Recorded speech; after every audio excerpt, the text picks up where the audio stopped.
Hey, Jack. Hey, Trevor, how are you? I'm doing well. Welcome back to another episode of Hey, Jack, Leadership Reflections with Jack Nehlig.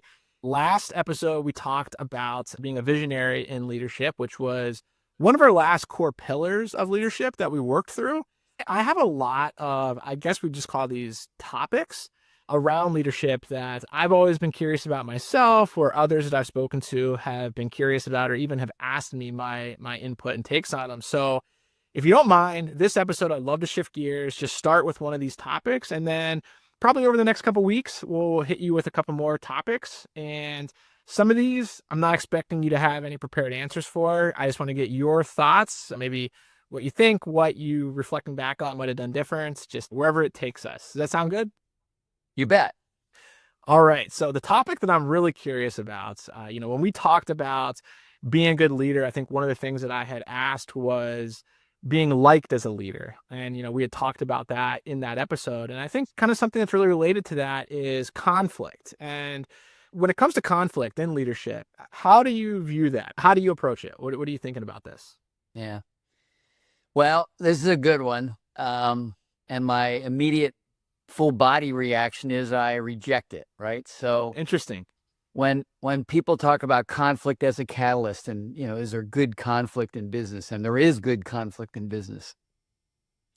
My visceral emotion is I reject the notion. That to me, conflict, it can't be a catalyst. It can't accelerate what you're doing. And let me give you an example in my head. It just popped in my head, right? So can you imagine you're a track star and you run the 440, and track stars always talk about getting in the flow, right? And a lot of athletes talk about getting in the flow. And when they're in the flow, that's when they're performing their best, right? And conflict is a disruption of the flow. So the person's running the 440 and you throw a glass of water in their face at 200 yards, I'm not sure they're going to give you their personal best that day, right? And that was conflict in the middle of the flow. Let's think about work. A team's working on a problem, a pretty serious problem, meeting a hard deadline, and people in the meeting start criticizing each other for their level of performance. Then they go off on a tangent and work on that for a while, as opposed to working on the real problem and keeping it moving forward, right? So conflict as a good, or conflict as a catalyst to a business, to me is not only illogical, but it's wrong. It's not the right way to think. I'll give you some other C words. How about cooperation as a catalyst? How about collaboration as a catalyst, right? Those two C words instead of conflict seem logical to accelerate a business and make things better, right? So, and can you imagine, like, another one jumped in my head back on the, could the conflict be a catalyst, right? You've been part of brainstorming exercises throughout your career, right? Everybody's done brainstorming exercises. And the number one rule in a brainstorming exercise is what? You remember it. It's you never criticize someone's idea. Yeah. Say no one has a bad idea. No one has Criticize it. Yeah. Which, in the end, everybody agrees there's bad ideas. But it's okay to share your idea, and then we'll judge it later, right? So when you're in the flow of the brainstorming exercise, can you imagine if the brainstorming exercise leader said, okay, here's our ground rule today. Any new idea, and we all attack it immediately. If you disagree with it, you attack it immediately. We're going to try to shoot it down. Then is the next person with their idea going to bring up an idea? Probably not. So then what would be the good of the brainstorming exercise if you said conflict is a catalyst to our brainstorming exercise? It just totally doesn't make sense, right? Even in every business setting that I think about. Now, look, when you see documentaries on the Navy SEALs training or Marines recruits trying to become a Marine or Army, you got the drill sergeant in their face screaming at them. There's a little conflict going on there. And what are they trying to do? Get that person to survive, right? So I guess in certain military settings, some life or death situations, conflict could be properly trained as a catalyst, maybe. But we all work in a business setting. Yeah. And I don't see or feel any real reason to say conflict is a favorable in a business setting. What's now coming to my mind is a conclusive thought with all the academics surrounding all these, quote, great leaders in the world who maybe did deploy conflict. And by the way, I know CEOs and other leaders who do deploy conflict as their method of managing, which means they lead someone on fear, right? Because when you inject conflict into something, someone gets pulled back, they get shocked, they get scared, they get fearful that they're being embarrassed or something, right?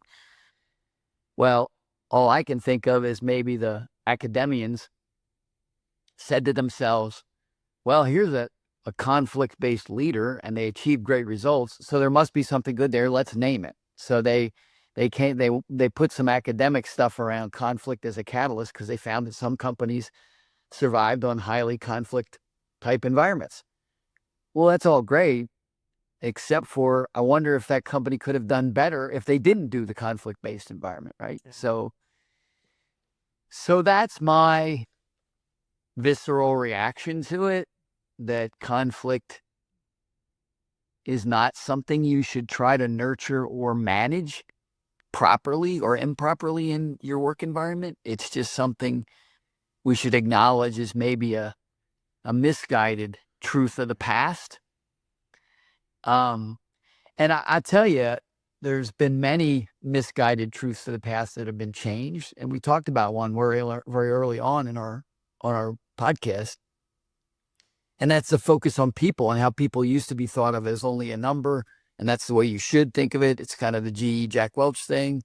And now we're in a different world where people are important and you care for people. And that's how you lead your business.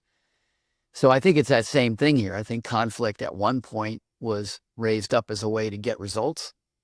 And now I think there's so many more proper ways to do it that we should all shun that theory and not go there. Yeah, these are great take on that. Not what I was expecting. I don't know what I was expecting, but that's a little different, which is good.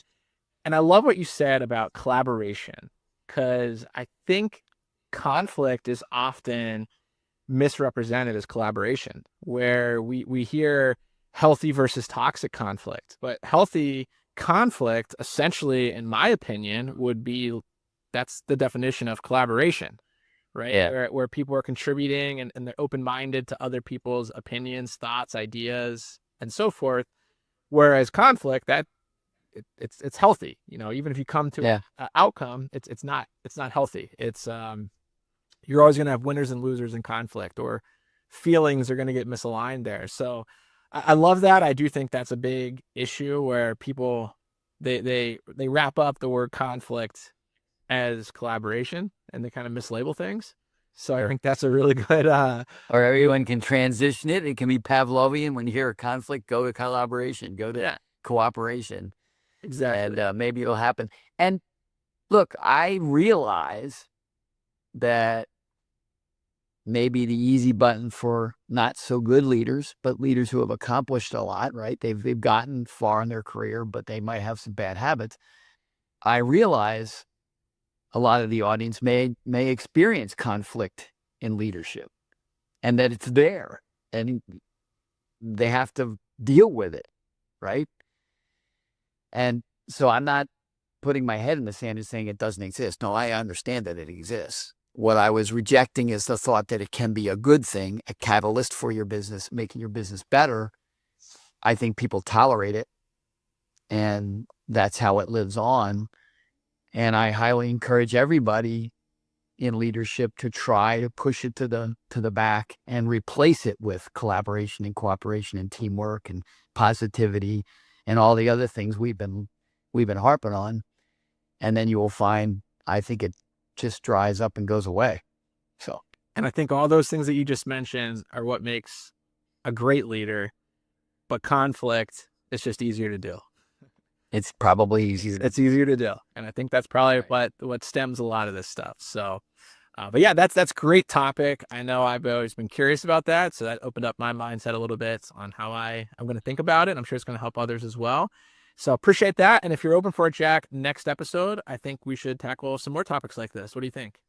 That'd be great. I'd love to do this. A little rapid fire stuff. Yeah, rapid fire. Love it. Thanks everybody for tuning in. Let us know if you enjoyed this little short burst topic session. And if so, we'll keep on pumping these out. So thanks everybody, and we'll catch you guys next time. Take care. Take care, everybody. Go lead.